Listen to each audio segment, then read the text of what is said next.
कभी कभी रास्ते हमें ऐसी जगह ले आते हैं जहां हमें जाना ही नहीं चाहिए।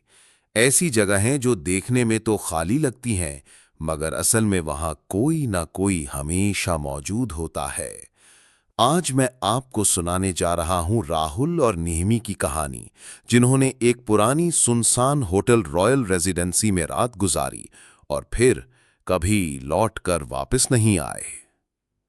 रात के करीब 10 बजे थे। पहाड़ों पर तूफान आया हुआ था। राहुल और नेहमी की कार अचानक बीच रास्ते में खराब हो गई। मोबाइल पर नेटवर्क नहीं और चारों तरफ सिर्फ अंधेरा। तभी दूर उन्हें एक इमारत दिखाई दी। टूटा फूटा बोर्ड जिस पर लिखा था होटल रॉयल रेजिडेंसी। मजबूरी में दोनों उसी ओर बढ़ गए। होटल का दरवाजा खुलते ही अंदर सीलन और सड़ांध की गंध आई।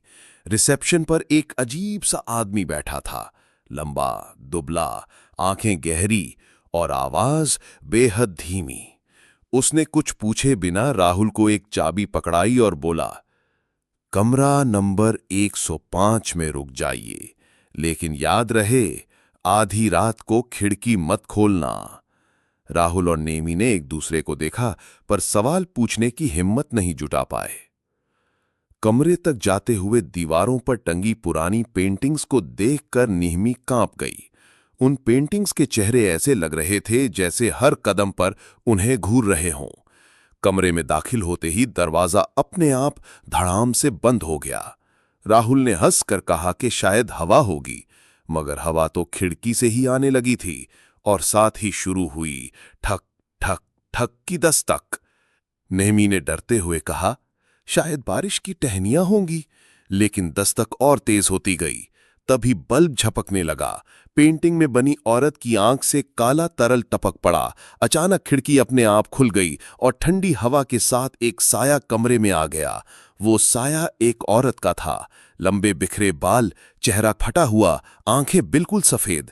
उसने कांपती आवाज में कहा, ये मेरा कमरा है, यहां कोई और नहीं सो सकता। राहुल और नेमी दरवाजे की ओर भागे, लेकिन दरवाजा बाहर से बंद था।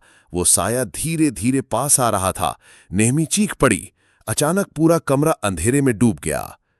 अगली सुबह जब होटल का एक नौकर कमरे में गया, तो कमरा नंबर 105 बिल्कुल खाली था। बिस्तर पर सिर्फ गीले पैर के निशान थे, जो खिड़की से बिस्तर तक जाते थे और अचानक गायब हो जाते थे।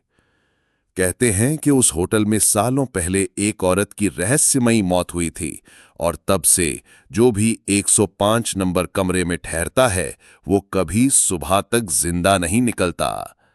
तो अगली बार अगर आप कहीं पुराने होटल में ठहरें और कोई आपको खिड़की बंद रखने की चेतावनी दे, तो याद रखिए, उस खिड़की के बाहर कोई आपका इंतजार कर रहा हो सकता है।